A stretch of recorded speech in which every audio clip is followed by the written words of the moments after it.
सहनावतु सहनौ भुनक्तु सह वीर्यङ्करवावहै तेजस्विनावधीतमस्तु मा विद्विषावहैः। ओम शांती शांती शांती। चालू असणारं या ठिकाणी कठोपनिषद आणि कठोपनिषदाच्या माध्यमातून या ठिकाणी काय यम आणि नचिकेत यांचा असणारा संवाद, आणि त्या संवादातून काय आपल्याला प्राप्त होणार आहे, तर या संवादामधून आपल्याला ब्रह्मविद्येची प्राप्ती. म्हणून अशा प्रकारे कठ याला काय म्हटलं आपण, उपनिषद. उपनिषद शब्दाची आता या ठिकाणी व्याख्या करणार तर आचार्यांचं असणारं भाष्य आज आपण थोडक्यात या ठिकाणी आरंभ करणार आहोत. तत्पूर्वी असणारा शांतीपाठ, शांती मंत्र, त्या ठिकाणी आपण कोणते दशशांती मंत्र जे आहेत परंपरेच्या नुसार आपण दशशांती मंत्राचा पाठ करतो. आता वेळेच्या अभावात आपण फक्त एकच मंत्राचा पाठ या ठिकाणी करतो, परंतु या ठिकाणी मग तो मंत्र कोणता, तर सहना भवतु सहनौ भुनक्तु सह वीर्यं करवावहै तेजस्विना अवधीतमस्तु मा विद्विषावहैः.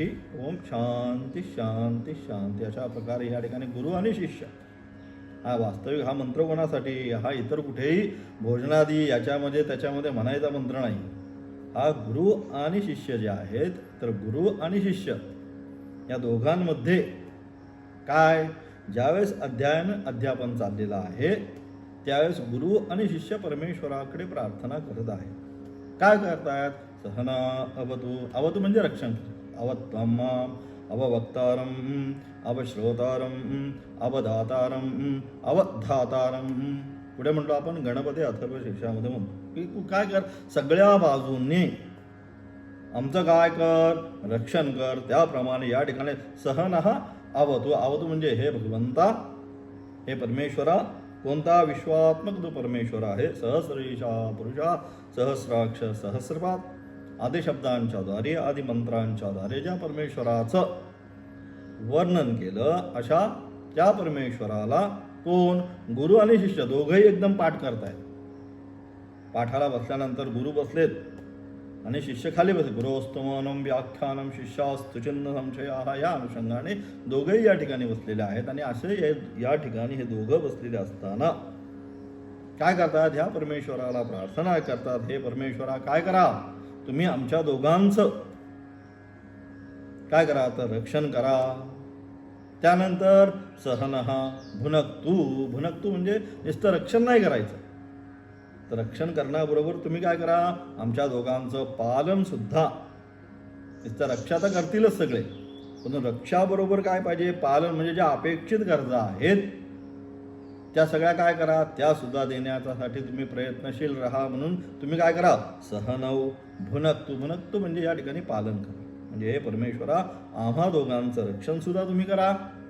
त्याचप्रमाणे पालन म्हणजे लांब प्रोसेस आहे. का आता हे उपनिषद सगळं संपवायचं आपल्याला 2-2.5 महिन्याचा कालावधी आहे. गेले 2 वर्ष आपण चाललं आहे सगळं.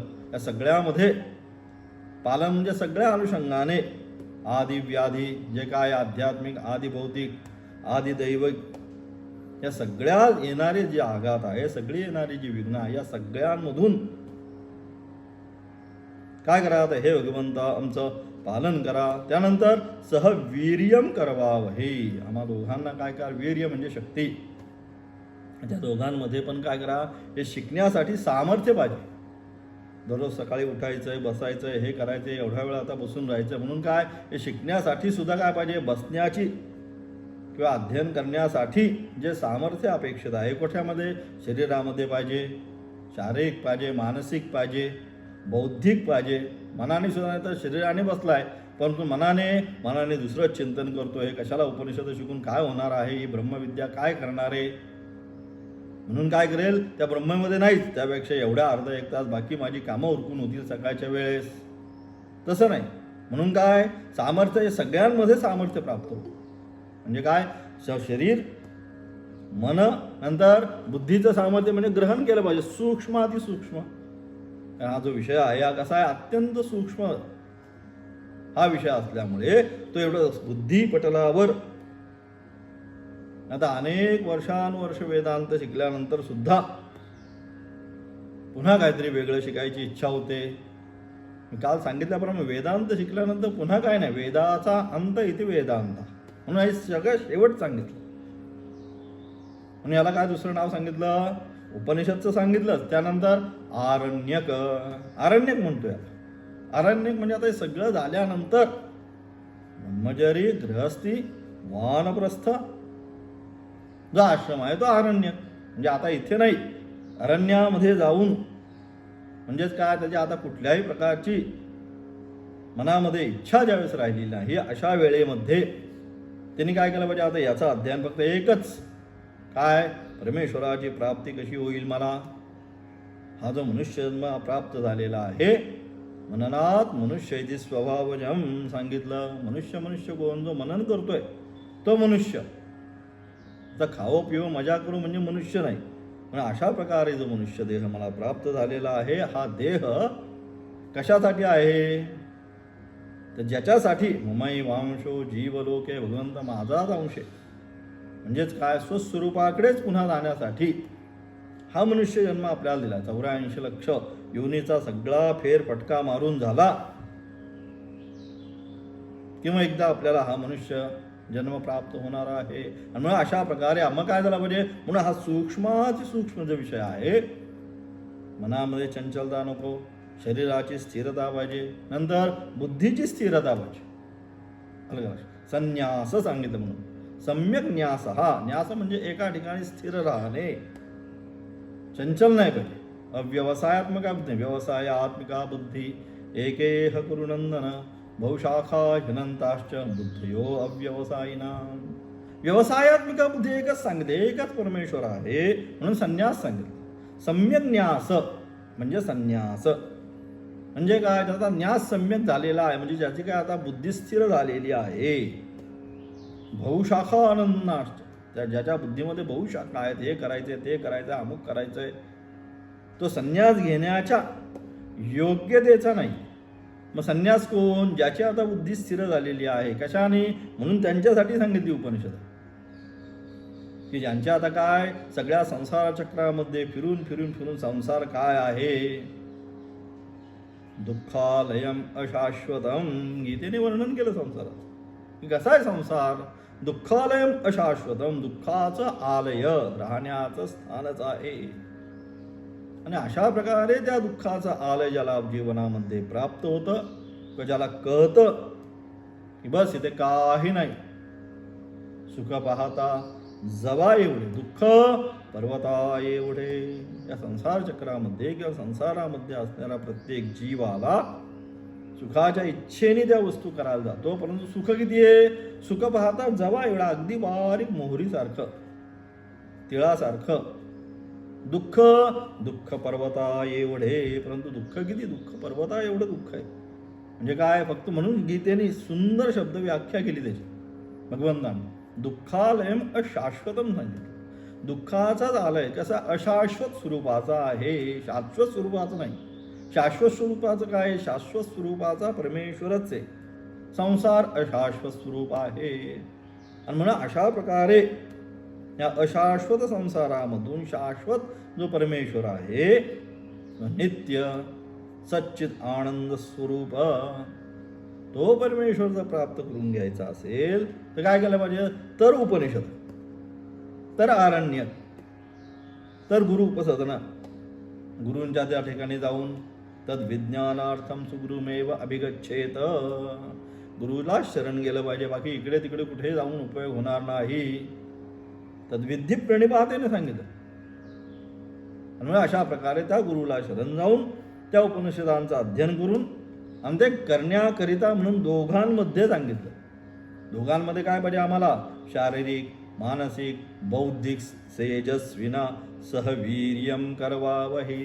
आमच्या दोघांमध्ये, गुरु आणि शिष्य आमच्या दोघांमध्ये काय करा, दोघांमध्ये सामर्थ्य प्राप्त करा. आणि काय करा, तेजस्विना अवधीतम असतो.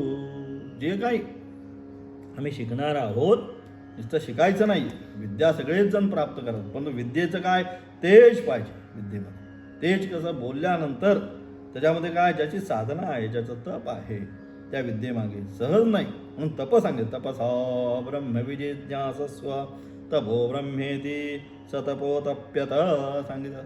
तपाने विद्येची प्राप्ती सांगितली. सगळं होऊन नाही. तद्विद्धी प्रणिपातेन परिप्रश्नेन सेवया सांगितलं. म्हणून उपदेक्षण तिथे ज्ञानम ज्ञानेन तत्वदर्शन सांगितलं की नुसतं गेला आणि आलो 2 वर्षामध्ये होणार नाही. किती सांगितलं? तपसा ब्रह्मविजिज्ञासस्व.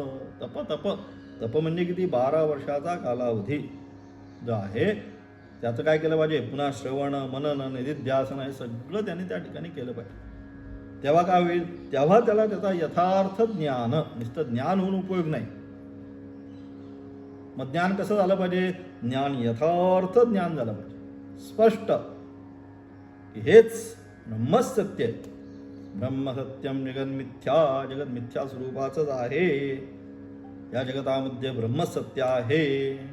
म्हणून अशा प्रकारे कधी आम्ही दोघे जण आमचं जे विद्या जी आम्ही प्राप्त केलेली आहे, राजविद्या, राजगुह्य सांगितली म्हणून हिला, ही सगळ्या विद्यांमधली राजविद्या आहे. आणि कशी? अत्यंत गुह्य आहे. 9व्या अध्यायात सांगितलं आपण, मागे सगळ्या या गोष्टी पाहिलेल्या आहेत की कशी राजविद्या, की सगळं. पतिव्रता स्त्री असते, पतिव्रता स्त्रीच्या अंगावर सगळे दागिने असतात. बांगड्या असतील, हे असेल, ते असेल, पैंजण असेल, जोडवी असेल, सगळं असेल. पण हे सगळे दागिने असल्यानंतर जर काय त्या ठिकाणी मंगळसूत्र नसेल तर जसं संपूर्ण दागिन्यांची किंमत काय? शून्य आहे. तसं आहे. सगळ्या विद्या शिकला, हे शिकला, ते शिकला, विद्या परा आणि अपरा विद्या सांगितलं. सगळ्या अपरा विद्या शिकून घेतल्या. ऋग्वेद, यजुर्वेद, सामवेद, अथर्वशीर्ष वगैरे हे काय जे सगळं आहे सगळ्याचं अध्ययन केलं. परंतु जी पराविद्या आहे, ब्रह्मविद्या आहे, ती काही शिकला नाही. म्हणून त्या ठिकाणी पुन्हा काय श्वेतकेतूची जी कथा आहे, त्या श्वेतकेतूच्या कथेमध्ये काय वडील म्हणतायत? तेच म्हणतायत काय? जे विचारलंय, जे पाहिजे ते शिकलास का? हे सगळं ठीक आहे श्वेतकेतू, ते सगळं शिकून आलास, मी पाहतोय. उत्तम संध्यावंदना करतोय, उत्तम मंत्रपठन करतोयस, उत्तम देव पूजा करतोय, उत्तम सर्व कार्य करतोयस.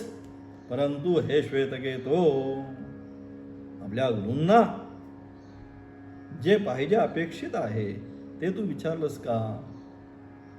त्याच मग श्वेतकेतो अनेक प्रकारची त्या ठिकाणी उत्तरं देण्याचा प्रयत्न करतो. पण वडिलांना लक्षात येतं की जे पाहिजे तेच श्वेतकेतूने या ठिकाणी विचारलेलं नाही. आणि मग त्या ठिकाणी श्वेतकेतूला तत्त्वमसी महावाक्याचा उपदेश वडील करतात. म्हणजे अशा प्रकारे अनेक जरी दागिने घातले पतिव्रता स्त्रीने, तरी जसं ज्यामध्ये मंगळसूत्र नसेल तर त्या संपूर्ण दागिन्यांची जशी किंमत काय? शून्य आहे. त्यावर मंगळसूत्र जेव्हा येईल तेव्हा त्या संपूर्ण दागिन्यांना तेज निर्माण होईल. तसं अनेक विद्या शिकत असताना त्या संपूर्ण विद्येची असणारी पराविद्या, राजविद्या म्हणून सांगितलं गीतेनीला. काय सांगितली? ही राजविद्या. पण जशी राजविद्या आहे त्याचप्रमाणे राजगुह्य सुद्धा आहे.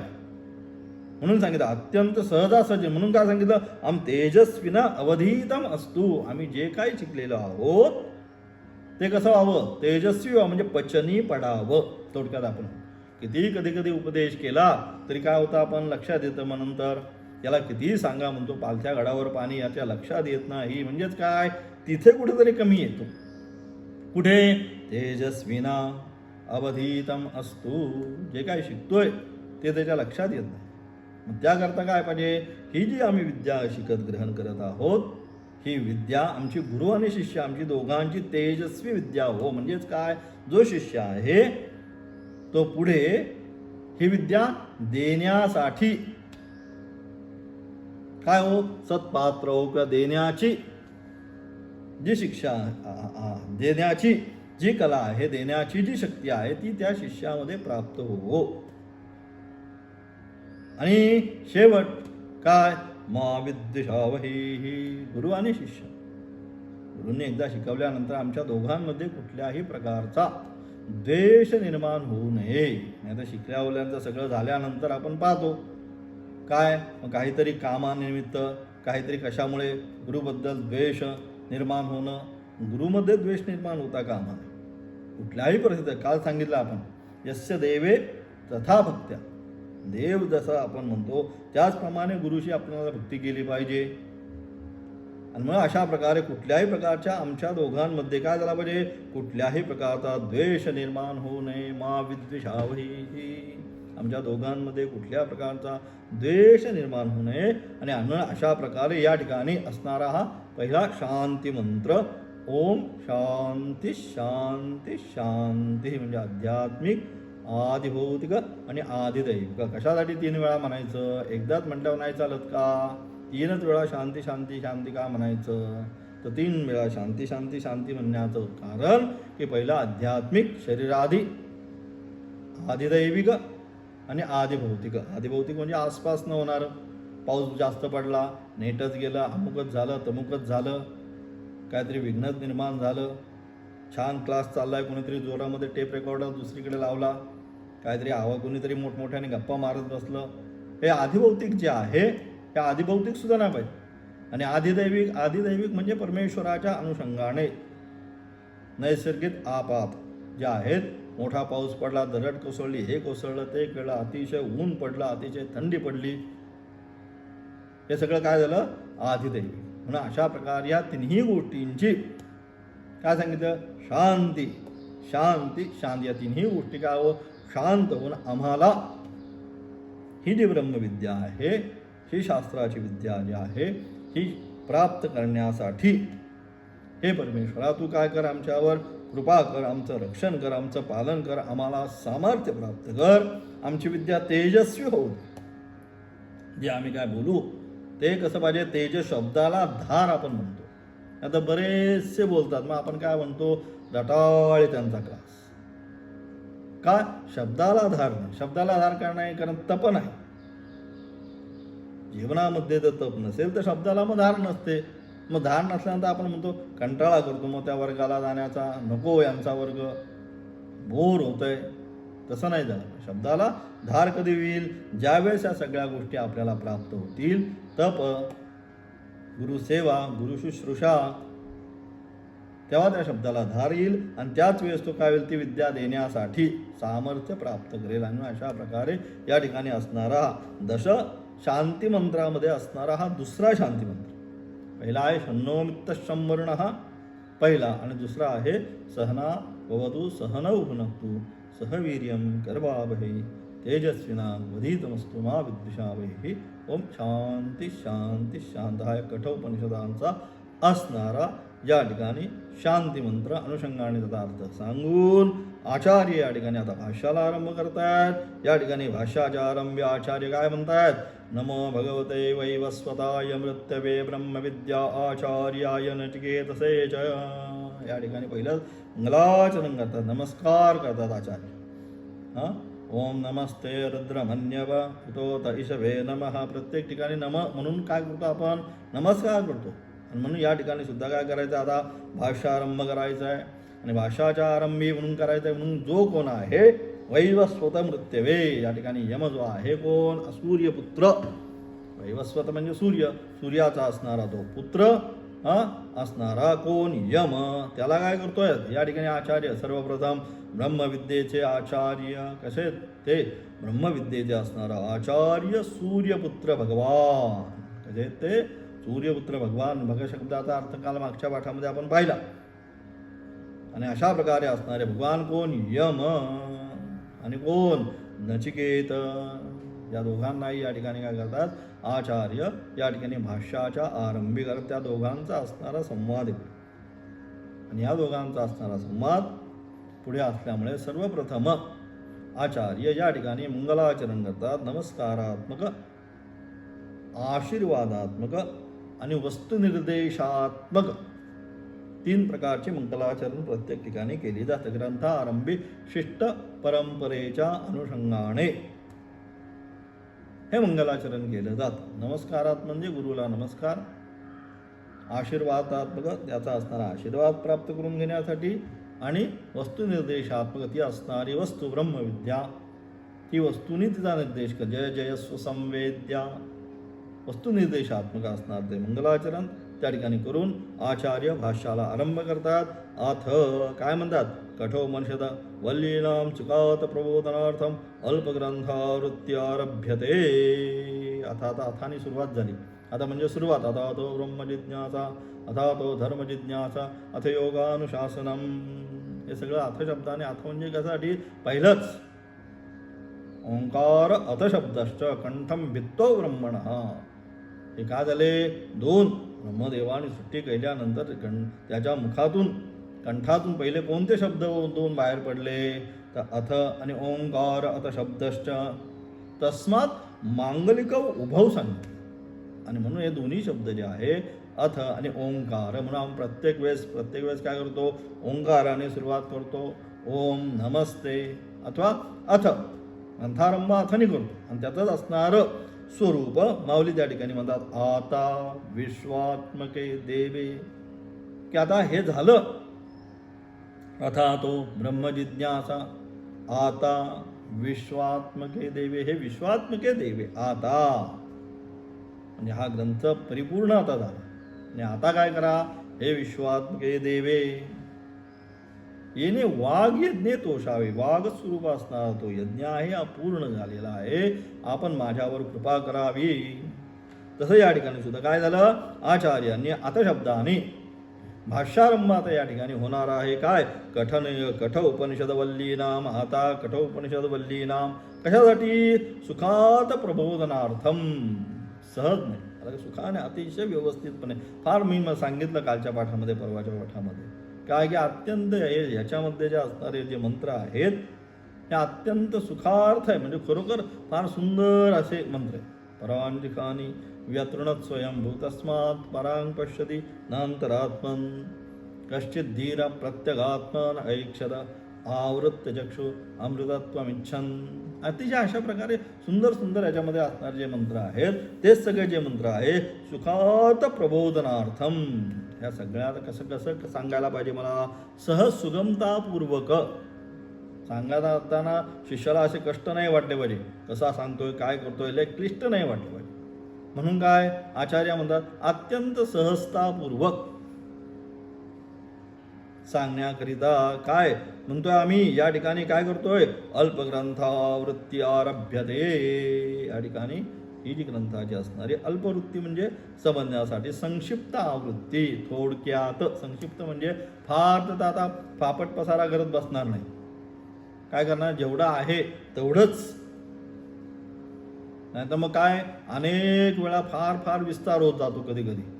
तसं त्या ठिकाणी ब्रह्मसूत्रामध्ये सूत्र अजून लांबच आहे. आता तो ब्रह्मजिज्ञासा, परंतु तत्पूर्वीच अध्यास भाष्यच एवढं आहे की अध्यास भाष्य शिकताच तो सूत्रापर्यंत पोचेल का नाही ही शंका निर्माण होते. सूत्र अजून बरंच लांब आहे, पहिल्यांदाच अध्यास भाष्य सगळं.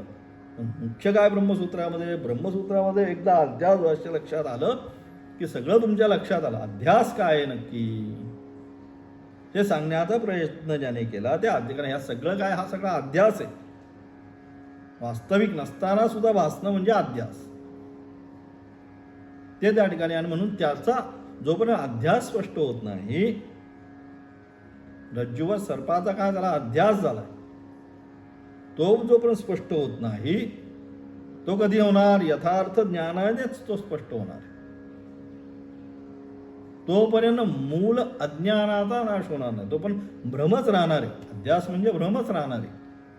तसं हे काय झालंय, आम्हाला जीवाला हा संसाराचा काय झाला अध्यास भ्रम निर्माण झाला. संसार आहे, सुख आहे, दुःख आहे.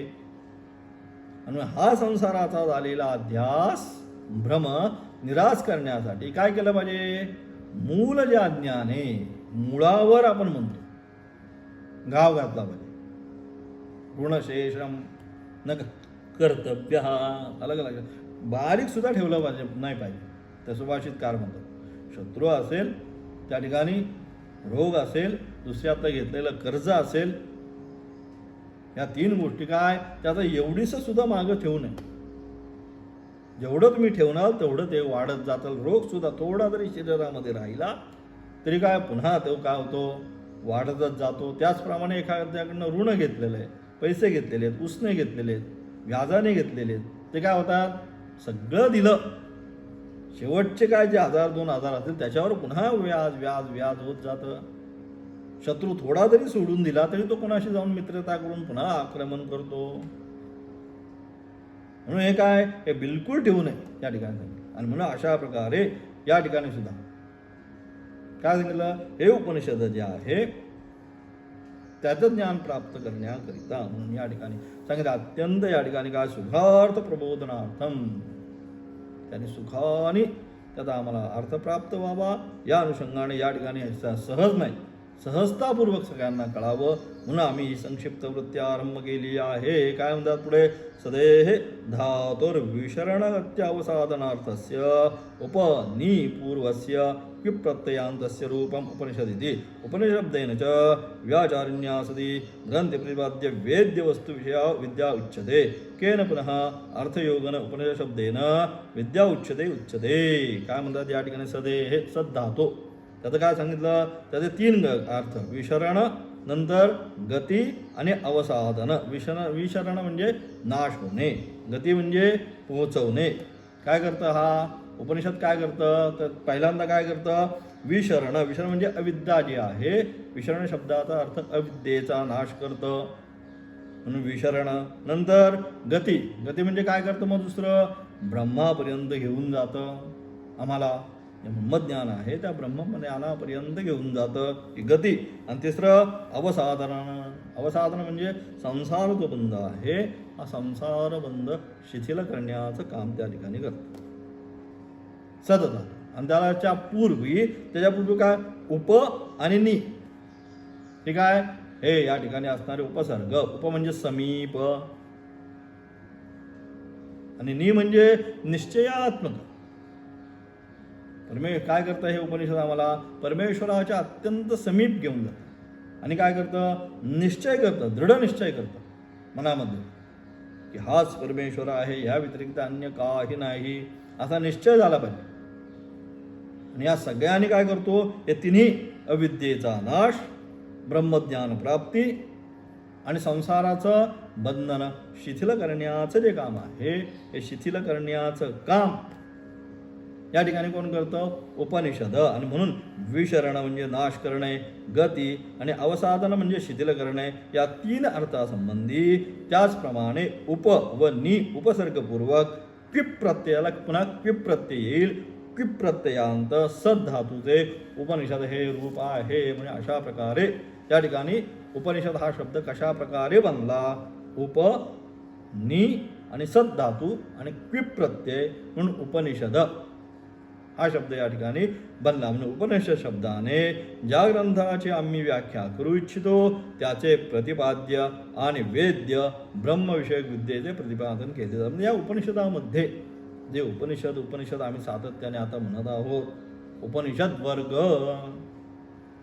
मग ह्या उपनिषदाच्या माध्यमातून आम्हाला काय सांगितलं जातं, तर या उपनिषदाच्या माध्यमातून आम्हाला त्याचे प्रतिपाद्य आणि वेद्य, प्रतिपाद्य म्हणजे सांगितले जातात, वेद्य म्हणजे जे जाणले जातात, काय ब्रह्मविषयक विद्येचे प्रतिपादन केले जाते. या उपनिषदामध्ये दुसरं काही नाही.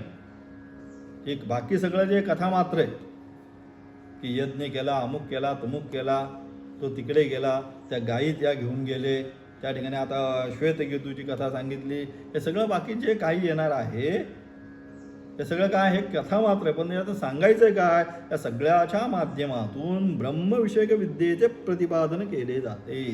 या सगळ्याच्या माध्यमातून काय केलं जातं, ब्रह्मविषयक जी विद्या आहे, आत्मविद्या जी आहे, अध्यात्मविद्या जी आहे, या अध्यात्मविद्या तेवढी एकच या उपनिषदातून दिली जाते. उपनिषदातून आणखी काय शिकवलं जातं असं कोणी म्हणाल तर आणखी काही शिकवलं जात नाही. उपनिषदामधून फक्त आणि फक्त स्वस्वरूपाचं असणारं आत्मज्ञान, ब्रह्मविद्या जी आहे सर्व विद्यामध्ये श्रेष्ठ, येन ज्ञातेन सर्वमिदं विज्ञातं भवती इति शास्त्र म्हणतं की ज्याचं ज्ञान झाल्यानंतर सगळ्याचं ज्ञान होऊन जातं.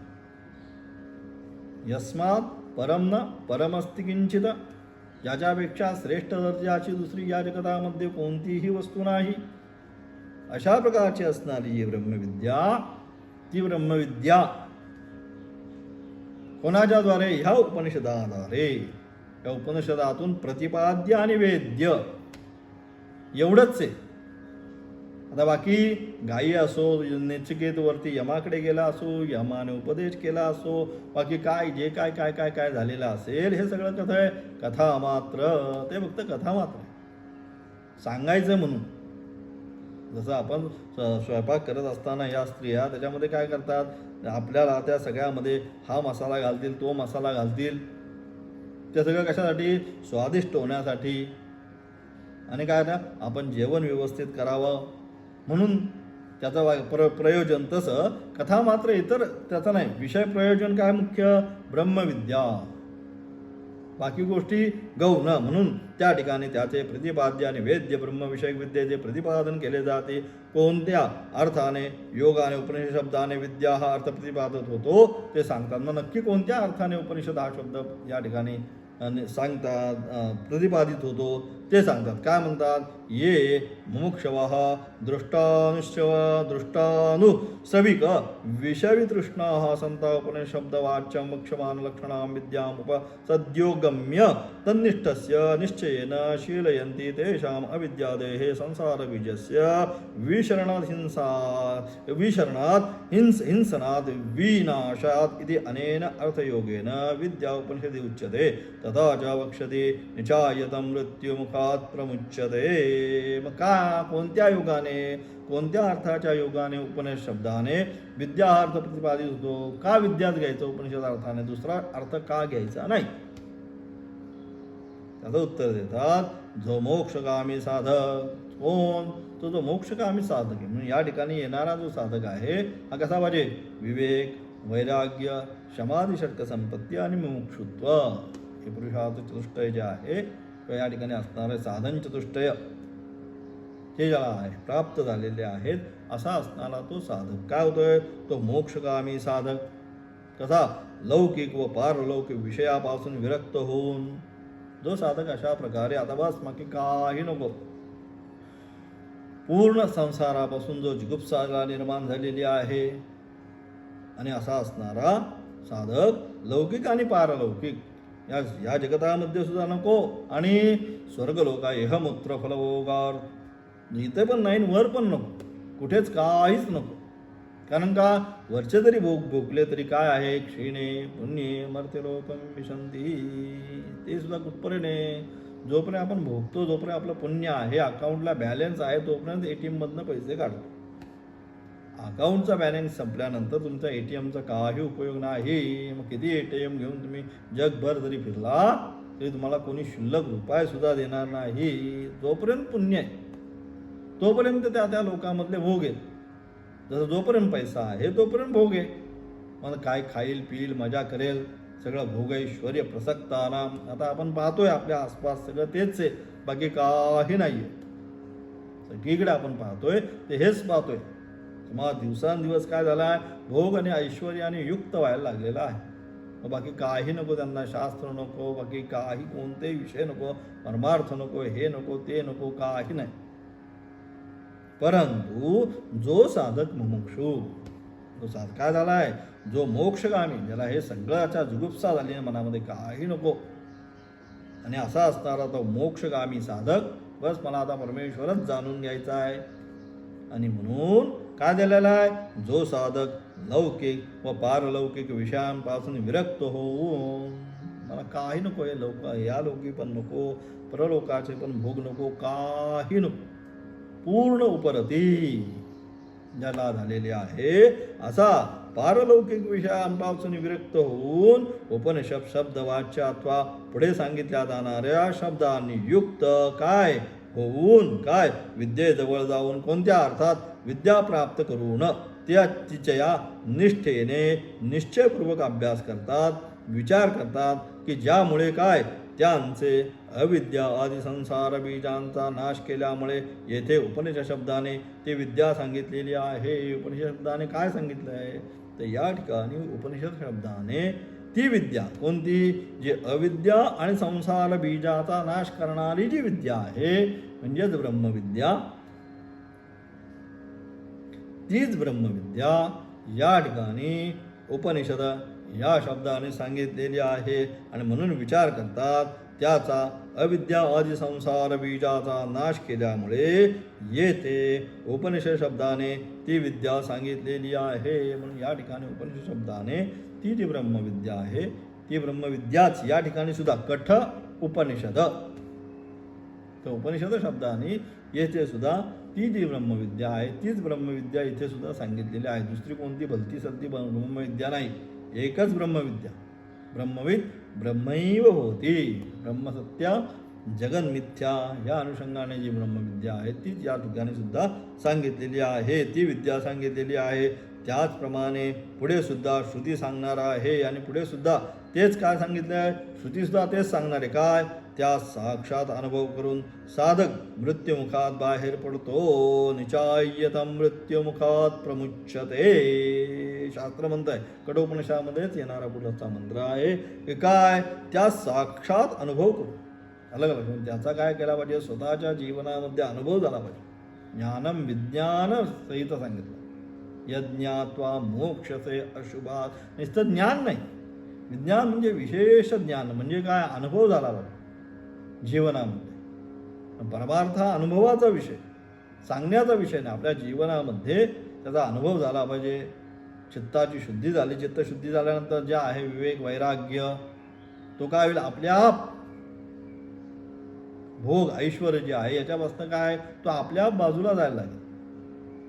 एकांते सुखमाप्स्यताम, त्या ठिकाणी जे आहे साधना पंचकामध्ये सांगितलेल्या ज्या सगळ्या ज्या साधना आहेत 40 प्रकारच्या, ते तेच सांगितलंय.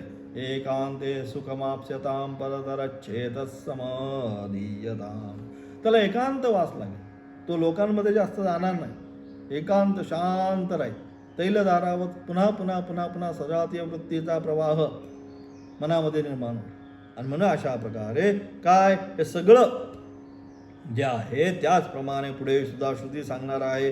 त्या साक्षात अनुभव करून त्या तत्वाचा काय करणार आहे, या उपनिषदांच्या द्वारे त्या तत्वाचा आपल्या जीवनामध्ये काय करणार आहे, तो साधक अनुभव घेऊन मृत्युमुखातून बाहेर पडणार आहे. मृत्युमुखात प्रमुच्यते, म्हणजे आज संसारचा स्वरूप आहे पुनरपि जननम पुनरपि मरणम पुनरपि जनने जठरेश, जन्म मरण जन्म मरण जन्म मरण स्वरूप हा जो संसार आहे, या संसार चक्रामधून कोण, तो साधक कोणी की ज्याने आपल्या जीवनामध्ये काय या उपनिषदांचा काय केला, अभ्यास केलेला आहे. त्या उपनिषदांचं असणारं तत्व ज्याने आपल्या जीवनामध्ये उतरवलं आहे, असा असणारा साधक या जन्म आणि मृत्यूच्या फेऱ्यामधून बाहेर पडून स्वस्वरूपाची जी प्राप्ती आहे परमेश्वराच्या स्वरूपाला म्हणजे स्वस्वरूपाला, कारण तो त्याचाच अंश आहे. ममैवांशो जीवलोक, तू माझाच अंश असल्यामुळे स्व अंशाला स्वतःच्याच अंशभूत असणारा परमेश्वराला प्राप्त करून घेतो. हेच उपनिषदांचा असणारं तात्पर्य निर्णय. त्याच्यानंतरचं असणारं भाष्य उद्याच्या पाठामध्ये पाहणार आहोत. ओम तत्सत.